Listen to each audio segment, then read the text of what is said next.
आज की हमारी इस वीडियो का topic how to choose right MCB breaker, मतलब कि कौन सी एमसीबी कहां पर लगाते हैं उसे हम कैसे सेलेक्ट करेंगे। दोस्तों आज का यह वीडियो इलेक्ट्रिकल से जुड़े हुए सभी लोगों के लिए काफी ज्यादा इंपॉर्टेंट है, क्योंकि जब कभी हम इलेक्ट्रिकल सेफ्टी या प्रोटेक्शन की बात करते हैं तो उस समय सबसे पहले जिस ब्रेकर का नाम आता है वो आता है हमारी एमसीबी।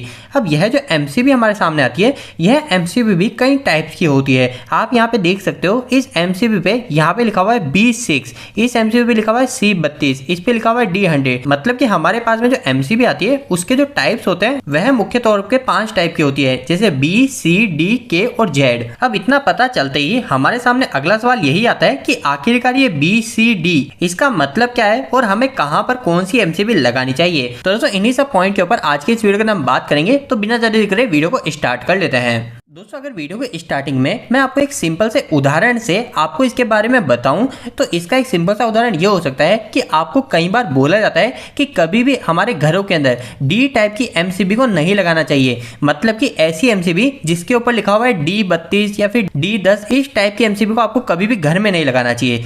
आखिरकार ऐसा क्यों बोला जाता है? तो दोस्तों इसके पीछे की वजह यह है कि यह जो डी टाइप की एमसीबी होती है इसे बनाया गया है हमारे हाई फ्लक्चुएटिंग करंट वाले उपकरण के लिए। जैसे उदाहरण के लिए हमारी जो वेल्डिंग मशीन होती है, हमारी एक्सरे मशीन होती है, उन सभी के लिए ये डी टाइप की एमसीबी को बनाया गया है। लेकिन अगर इसी एमसीबी को आप आपके घर पे लगा दोगे तो आपके घर के जो उपकरण है उस उपकरण को हमारी एमसीबी प्रोटेक्शन ही नहीं देगी। यह हमारी ओवरलोड से खराब हो जाएगी, लेकिन हमारी एमसीबी ट्रिप ही नहीं होगी। तो इसलिए आपको एक बात का हमेशा ध्यान रखना है, कभी भी आपके घर पे आपको डी टाइप की एमसीबी नहीं लगानी है। तो दोस्तों इस उदाहरण और इस नॉलेज से आपको यह तो पता चल गया कि आखिरकार ये D type, C type, B type ये सब क्या है। यह सभी हमारे एमसीबी के टाइप्स को बताते हैं कि आखिरकार हमारी कौन सी एमसीबी हमें कहां लगानी चाहिए। अगर दोस्तों हम सबसे पहले बी टाइप की एमसीबी की बात करें तो इस एमसीबी को मुख्य तौर पे हमारे हाउस लोड के हिसाब से बनाया गया है। मतलब कि कभी भी आपको घर पे एमसीबी लगानी है तो आपको सबसे पहले बी टाइप की ही एमसीबी को सेलेक्ट करना चाहिए। अगर अभी हम यहाँ पे ये जो बी लिखा हुआ है इसकी बात करें, यह हमें क्या बताता है? तो यह हमें इस बात को बताता है कि हमारी जो भी एमसीबी है, इस एमसीबी में से जब भी इसकी रेटिंग से 3 से 5 गुना ज्यादा करंट निकलेगा तो यह एमसीबी मात्र 0.04 से लेकर 13 सेकंड के बीच में ट्रिप हो जाएगी। तो इससे आप एक उदाहरण समझ लीजिए। उदाहरण के लिए मान लीजिए आपके पास में जो एमसीबी है इस पे लिखा हुआ है B10, मतलब कि यह जो हमारी एमसीबी है ये हमारी 10 एम्पियर की है और किस टाइप की एमसीबी है? हमारे बी टाइप की है। तो अब यह जो बी टाइप लिखा है ये हमें इस बात को बताएगा कि आपने जो इस एमसीबी पे लोड जोड़ रखा है, उदाहरण के लिए मान लीजिए आपने यहाँ पे एक लोड जोड़ रखा है और यह लोड किसी भी कारणवश हमारे 10 एम्पियर ज्यादा करंट ले गया। 10 एम्पियर से कितना ज्यादा? तो उदाहरण के लिए मान लेते हैं कि हमारे इस एमसीबी के 3 से 5 गुना ज्यादा करंट ले गया, जैसे कि 10 की जगह हमारा 30 से 50 एम्पियर करंट ले गया। तो इस केस में क्या होगा? हमारी जो ये एमसीबी होगी, इस एमसीबी को ट्रिप होने में 0.04 से लेकर 13 सेकंड के बीच का समय लगेगा। इसके बाद में दोस्तों नेक्स्ट हम सी टाइप की एमसीबी की बात करें तो इसे मुख्य हमारे इंडक्टिव लोड के लिए बनाया गया है। इंडक्टिव लोड कौन से होते हैं? तो जैसे कि हमारे मोटर जो होती है, उन सभी मोटर के अंदर जब भी हमको किसी एमसीबी की जरूरत पड़ेगी तो हमें सी टाइप की एमसीबी ही लगानी चाहिए। आपको एक बात का और यह भी ध्यान रखना है, कभी अगर आपको घर के लिए बी टाइप की एमसीबी नहीं मिलती है तो उस समय आप आपके घर पे सी टाइप की एमसीबी को भी लगा सकते हैं।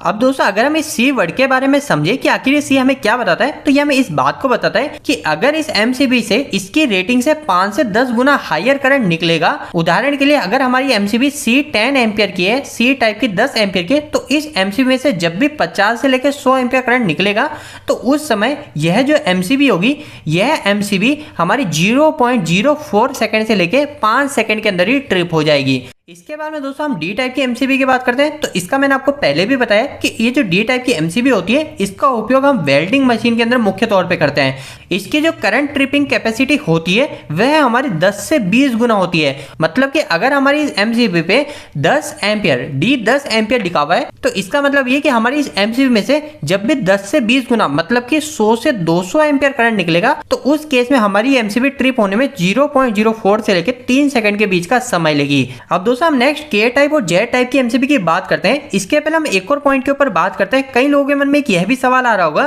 कि अगर एमसीबी हमारे इसकी रेटिंग का 3 से 5 गुना या फिर 10 से 20 गुना ज्यादा करंट पे ट्रिप हो रही है तो फिर हमारे इस एमसीबी के ऊपर जो लिखा हुआ है ये B6, यहाँ पे लिखा हुआ है C32, इसका मतलब क्या है? तो दोस्तों यहाँ पे जो 32 एम्पियर और यहाँ पे जो 6 एम्पियर इस एमसीबी पे शो हो रहा है, हमारी ये एमसीबी इस पे ट्रिप होती है, लेकिन इस पे ट्रिप होने पे हमारी ये एमसीबी काफी ज्यादा समय लगती है। अगर हम एवरेज समय की बात करें तो आप देखेंगे कभी आप इस एमसीबी पे 6 एम्पीयर ज्यादा करंट को गुजार देंगे, जैसे 10 एम्पीयर करंट को निकाल रहे हैं आप इस एमसीबी से, तो हमारी एमसीबी 2 से 3 मिनट या फिर इससे भी ज्यादा समय बाद ट्रिप होगी। क्योंकि हमारी जो एमसीबी है ये एमसीबी पूरी हीटिंग के ऊपर, थर्मल के ऊपर काम करती है। इसके अंदर हमारा एक बायोमेटलिक कॉन्टैक्ट होता है, वो धीरे धीरे हमारा बैंड होता है जैसे जैसे गर्म होता है। तो इस कारण से हमारी इस एमसीबी को ट्रिप होने में काफी समय लगता है। तो इसीलिए हमारी इन सभी एमसीबी के अंदर एक रेटिंग दी जाती है, जिससे ज्यादा अगर एम्पीयर निकलता है तो उस समय हमारी एमसीबी जल्दी ट्रिप हो जाए। इसके बाद में दोस्तों नेक्स्ट हमारे पास में 2 एमसीबी और बचती है, एक के टाइप और जेड टाइप। अगर हम इन दोनों एमसीबी की बात करें तो इन दोनों एमसीबी को सेंसिटिव एमसीबी बोला जाता है, क्योंकि अगर इन एमसीबी से थोड़ा सा भी ज्यादा करंट निकलता है,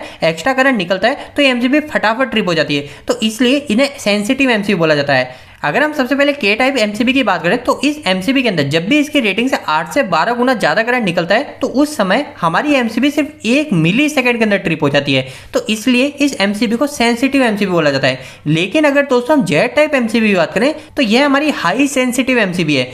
तो यह जो एमसीबी होती है, इस एमसीबी के अंदर अगर इसकी रेटिंग का सिर्फ 2 से 3 गुना ही ज्यादा करंट निकलेगा तो उस केस में हमारी एमसीबी सिर्फ 1 मिली सेकंड के अंदर ही ट्रिप हो जाएगी। तो इसलिए इन दोनों एमसीबी का उपयोग कभी भी घरों पे या फिर मोटर के लिए नहीं किया जा सकता है। यह एमसीबी हमारी बार बार ट्रिप होती रहेगी। लेकिन अगर हम बात करें फिर इस एमसीबी को लगाते कहाँ हैं, तो आप देखेंगे हमारे जो सेमीकंडक्टर डिवाइस होते हैं, हमारे ट्रांजिस्टर होते हैं, हमारे चार्जर कंट्रोलर होते हैं, उन सभी के अंदर हमारे के टाइप और जेड टाइप की एमसीबी का उपयोग किया जाता है। तो दोस्तों उम्मीद करता हूं कि आज के इस वीडियो के माध्यम से आपको कहीं ना कहीं कुछ बेहतर जानकारी मिली होगी। आपको ये वीडियो कैसा लगा, इस वीडियो को लाइक करके जो बताएं।